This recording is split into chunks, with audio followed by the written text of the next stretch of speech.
میں وہ mind set جو ہے وہ سب سے آگے تھا کہ سپیریئرٹی کمپلیکس کا شکار ایک سٹرکچر تھا، ایک ایسا معاشرتی حد و حال سے جڑا وہ سٹرکچر جس کو توڑا میں نے، اور اس کا کریڈٹ میری ماں کو جاتا ہے اور میرے والد صاحب کو جاتا ہے کہ جنہوں نے سب سے پہلے اپنے گھر میں بغاوت کی اور وہاں مائنڈ سیٹ کو چینج کیا اور ہمیں ایک ایسی تعلیم دی جو میڈیکل کی تھی، اور پھر اس کے بعد ایسی تربیت دی جس کے ساتھ انسانیت کے ساتھ جڑا وہ درد اور تکلیف اور احساس کا رشتہ تھا، کیونکہ تعلیم آپ کو ڈگری کا ایک کاغذ کا ایک ٹکڑا دیتا ہے، لیکن تربیت آپ کو ایک بہتر انسان بنانے میں معاونت فراہم کرتی ہے، اور تعلیم آپ کو ایجوکیشن انسٹیٹیوشن دیتا ہے اور تربیت آپ کو آپ کے والدین دیتے ہیں، اور جب تک یہ دونوں کا حسین امتزاج نہیں ہوتا آپ ایک مکمل انسان نہیں بنتے، اور نہ ایسا ممکن ہے، کیونکہ وہ کمی آپ کو زندگی بھر رہتی ہے۔ کوئی جتنا مرضی کوالیفائڈ پروفیشنل کمپیٹنٹ ڈاکٹر بن جائے، لیکن اگر وہ اچھا انسان نہیں ہے تو اس کی وہ سکلز، اس کی وہ سروسز، اس کا وہ پروفیشنلزم انسانیت کے لیے کسی طرح بھی کام نہیں آتا۔ اور آپ یہ دیکھتے ہیں کہ میں جب ڈاکٹر فاطمہ جناح میڈیکل کالج سے آغاز کیا تو وہاں سے ہی آج جو میرے بھائی نے بات کی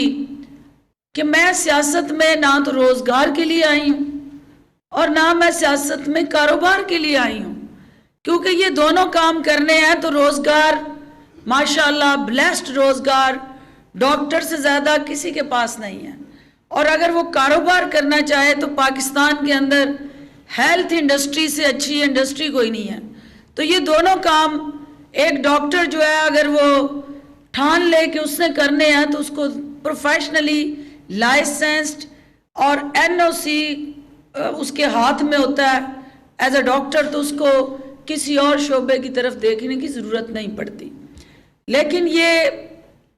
سوشل کاز جو ہے یہ ایک ایسی نوبل کاز ہے کہ آپ کو اس کاز کے ساتھ جو لوگ یہاں جڑے ہیں، میں سب سے پہلے آپ کی خدمات کو خراج تحسین پیش کرنے آئی ہوں۔ میں آج ایک پیغام لے کے آئی ہوں کہ پاکستان تحریک انصاف اس ملک کے اندر ہیلتھ ریفارمز کے لیے وزیر اعظم عمران خان کی قیادت میں جو ایجنڈا آگے لے کے چل رہی ہے اس کے TORs کیا ہے۔ عمران خان، میں ڈنکے کی چوٹ پہ کہتی ہوں کہ ہی از ناٹ اے پولیٹیشین، میں کہتی ہوں I'm not a politician، کیونکہ سیاستدان بننا اور سوشل ورکر بننا دو مختلف چیزیں ہیں، اور جو سوشل ورکر ہوتا ہے وہ جب کسی منصب پہ مرتبے پہ پہنچتا ہے تو اس کی پرائورٹیز انسانیت اور انسانی کاز کے ساتھ اتنی ڈیپ روٹڈ ہوتی ہیں کہ آپ دیکھ لیں کہ ایک شخص جو ناممکن کو ممکن کر کے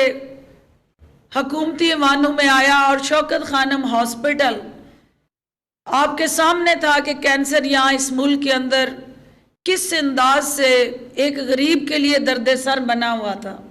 امیر کے لیے نہیں، کیونکہ وہ افورڈ کر سکتا ہے، وہ مہنگی ٹریٹمنٹ جہاں چاہے وہاں جا کے اپنا علاج کرا سکتا ہے، لیکن جو چیلنج تھا وہ آپ کے ان مستحق اور نادار مریضوں کے لیے تھا۔ وہ پبلک ہاسپٹلز کے اندر تڑپنے والے، جس میں 80% لوگ جو ہیں وہ بہتر کوالٹی ہیلتھ کیئر نہ ملنے کی وجہ سے ہاسپٹلز کے دروازوں کے آگے ایڑیاں رگڑتے موت کے منہ میں چلے جاتے ہیں، اور میں نے اپنی آنکھوں سے دیکھے ہیں، اور میں نے as a student social worker اور فاطمہ جناح میڈیکل کالج کے اندر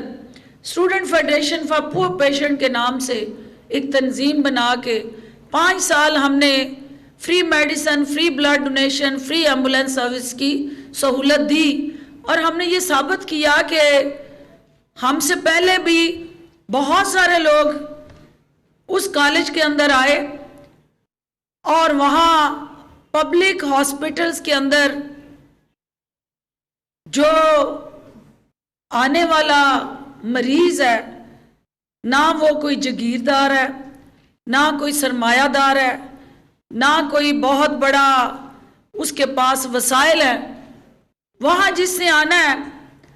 وہ سستا علاج معالجہ خریدنے نہیں آتا، وہ سستا علاج معالجہ اس توقع کے ساتھ لینے آتا ہے کہ یہ میری اسٹیٹ کی ذمہ داری ہے، یہ میری حکومت کی ذمہ داری ہے، اور میرے پاکستان کا جو تعارف ہے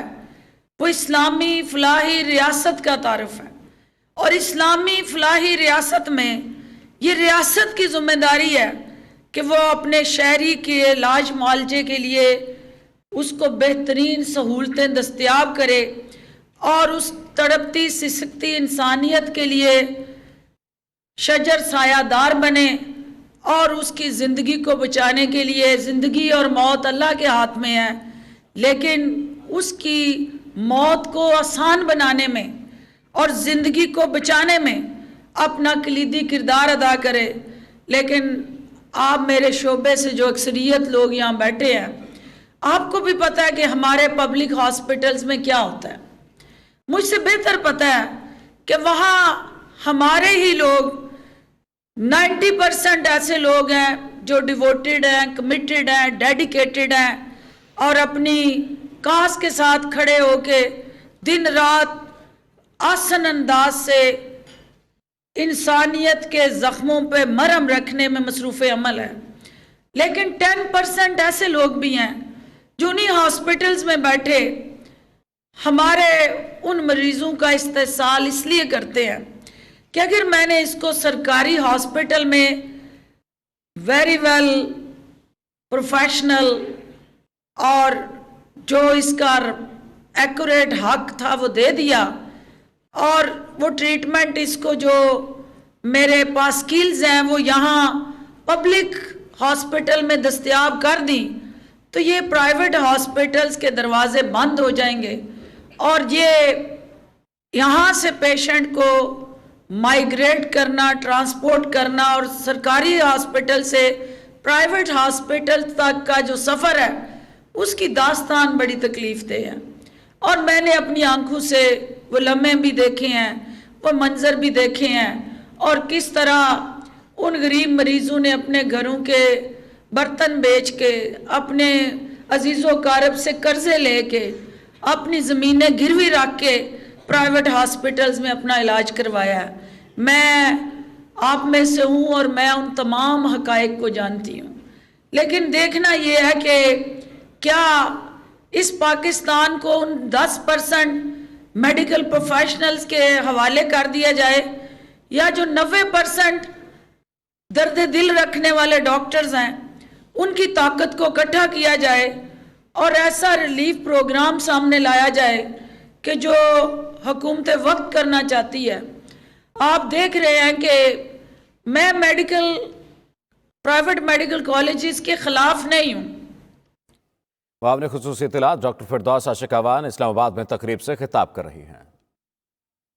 نیوز اسٹوڈیو سے فی الوقت اتنا ہی، ایک بریک کے بعد آپ دیکھ سکیں گے پروگرام مقابل۔ دیکھتے رہیے 92 نیوز۔